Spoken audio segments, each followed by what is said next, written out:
What's going on, everybody? The Obsession Podcast. Mike Stadler with you. Carl Bethke with Carl. you. Yeah, Mike, how's it going? Good, how you doing? Every day's a holiday, my friend. I knew it. Yeah, buddy. Hey, we've been busy today. I know.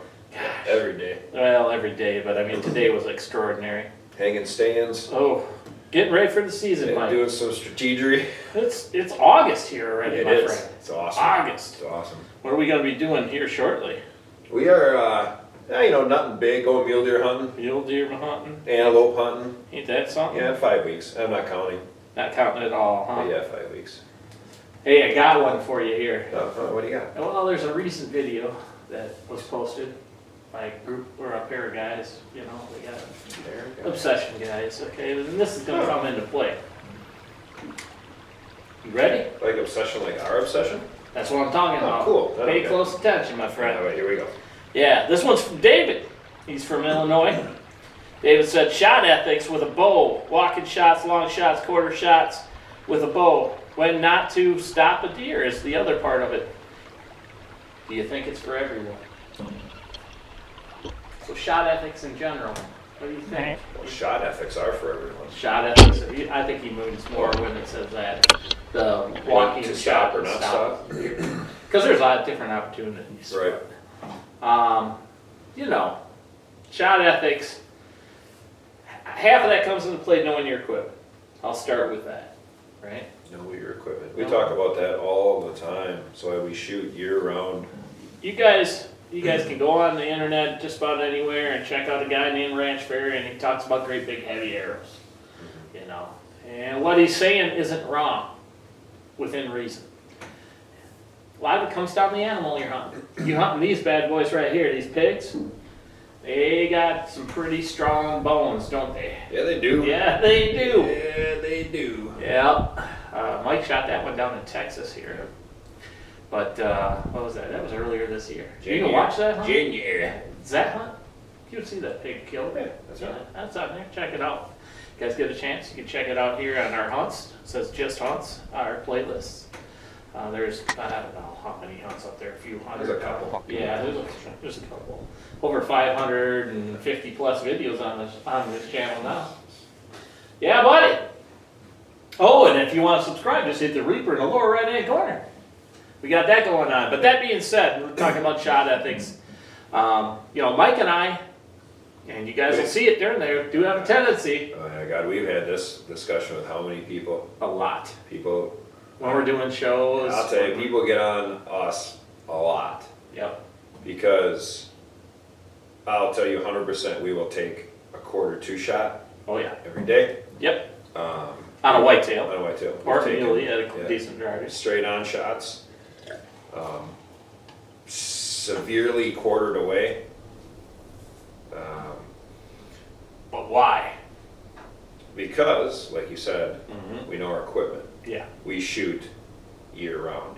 Yeah. And I'm not, and again, everybody, "Whoa," not coming off like I'm the greatest archer in the world. Nope. I'm not. Nope. I'm not a pro. But I know my bow, and I know my limitations, Yeah. and I know where that bow hits because I practice with it. And we shoot broadheads year round. That's the other thing. We shoot our hunting equipment year round. Even in competition. Yeah. Even when we're shooting leagues or anything like that, it's our hunting bows with the Tacticams on, with our hunting arrows, everything. Weighted the same. It's all Pulling the the same. higher poundage, all of it. Yep. So it makes a huge difference. Yeah. If we lost animals, sure. Will we lose animals again? Yes. Yes. It happens.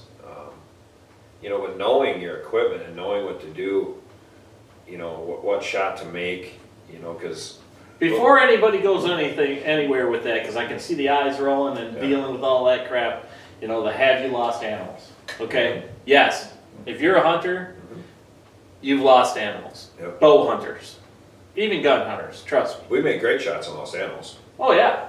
It happens. Yeah. I mean, it is what it is. That being said, I don't want to hear, well, you guys are promoting bad habits and this, that, and the other thing. No, that's your opinion. We're not promoting that. What we're telling you is you have your own limitations. Yeah. You know what you can and can't do. Yeah. If you can't or don't have the mindset to be able to take that quartering to shot, then don't do it. Yeah. Or the hard quartering away shot, or the facing you straight on shot, you know? Yeah, again, yeah, like I said, I know my limitations. I'm talking for myself, Right, you know, and I know what I can do. right. And, you know, we've said this 100 times, a million times. Carl and I will go in the woods with anybody and we'll make a shot. Yeah. Because at the time of truth, we call it, is when we're good. That's when you need to be good. There's people out there that are great archers that can't handle the pressure with an animal around them. I've watched plenty of professional archers back when we were filming for Summit Tree Stands. Guys that were professional, got paid to shoot archery, choke on a 20-yard shot on a whitetail. And, you know, I'm not saying anything about it. I mean, people get cranked up. Yeah. Things happen. Shooting at an animal is a different mindset. Yeah. Something living is a different mindset than shooting at a foam target.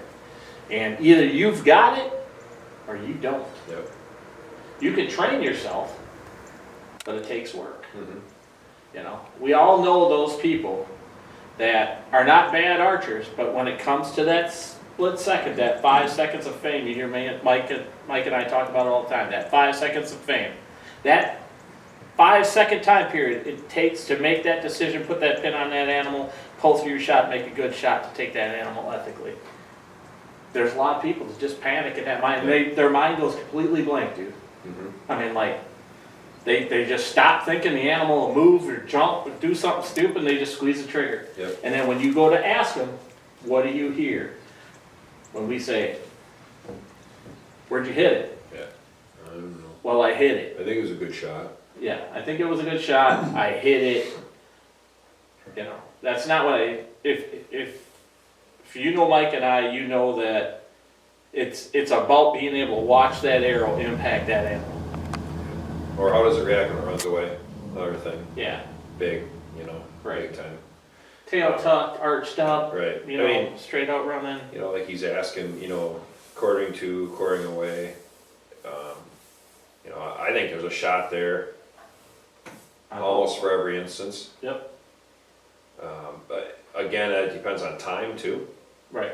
How's the animal reacting? Yeah, I mean, you know, because that's a hard question to answer that way. Like, I mean, you could have, like, I'm not afraid to take a quartering to shot, or we've done it lots of times, and we've been very, very successful with it. Right. Even, you know, I mean, we could show you deer that we've taken that way, or muleys. Yeah.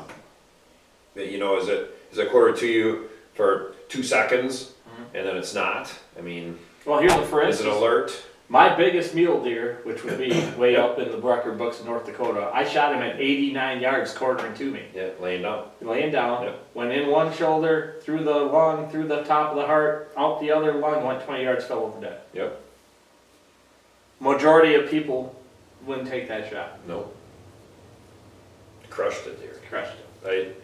Well, you remember Sleepy? Yep. Buck? Yep. It's a 150-inch 8-pointer I shot. That deer was facing me at 10 yards, Yeah. staring at me. Yep. And I put it right inside of his front shoulder and down through him. Just destroyed him. Oh yeah. He didn't go You far know. at all. And I never thought of it. Right. We put them right through shoulders of deer Yeah. because they gave it to us. It was close, and we know what our bow will do. Yeah. Again, equipment. Knowing Yeah, your we equipment. know the equipment will go through it. I'm not telling you to shoot a deer in the shoulder, Right. but it was a shot that you remember. I called you. You came up and helped me retrieve him that night. Yeah. It's a shot he gave me, and I knew I'd kill him. Oh yeah. He didn't go far either. No. No, he was laying there. So it goes a lot with knowing that. We talk about it all the time. All the time. Like, we're working with 2 friends of ours right now Yeah. that are going to go out west with us.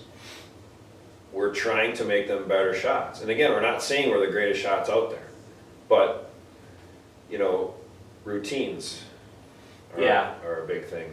Yeah, a lot of people don't run through a routine. Archery, hunting in general is a routine deal. You know, if you can run through a routine to shoot a 3D tournament and 3D targets and be good at it, you run through that same routine when you're hunting animals. Because when you get the full draw and put that pin on that animal, everything else should be automatic. The push on the drive side with the bow, pull through on the back side with the release. And everything will be just fine. That arrow's going to hit right where you're on. Right where you're at.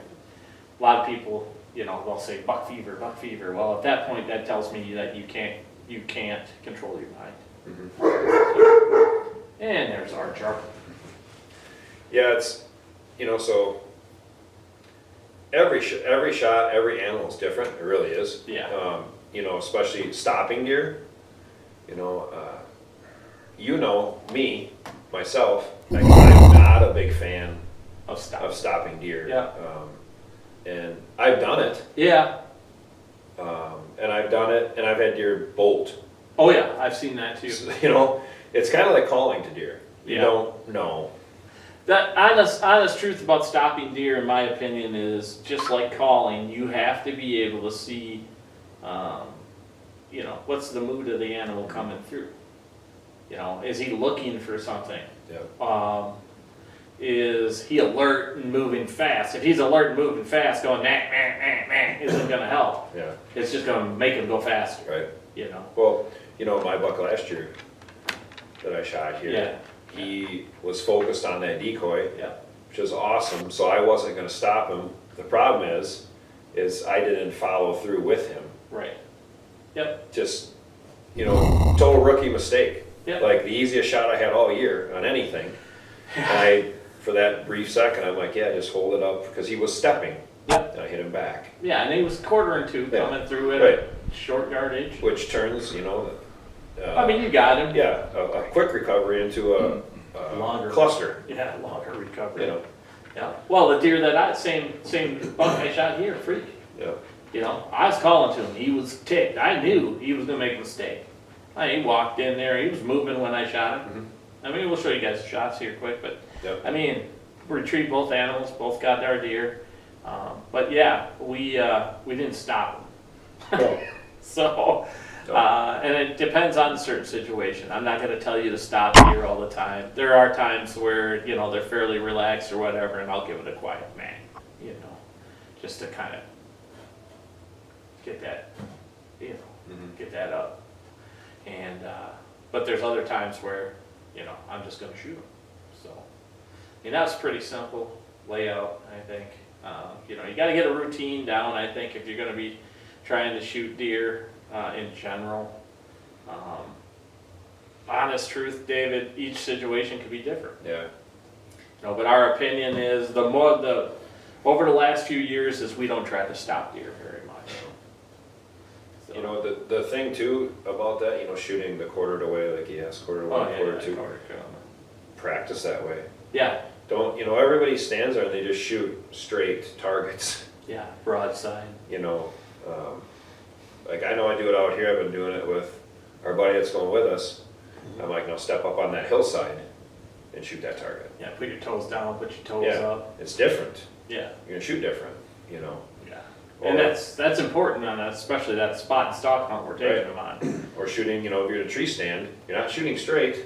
Right. Shooting down. Yep. So all that, and you can practice that stuff. Yep. And it helps, and especially those situations is a quick decision most of the time. Sometimes you can sit there and you got a while. Yep. And you can really think, okay, I'm just gonna wait till he gets here, and then I'm gonna make that shot. Right. Sometimes it's I have this window right here and I gotta make it happen. Here's a big question for you guys. Let's just say you're whitetail hunting, not out west, whitetail hunting. And deer are coming through the woods. Well, where do you have your pin set? Your pin set at 30? Is your pin set at 20? What's your pin set at?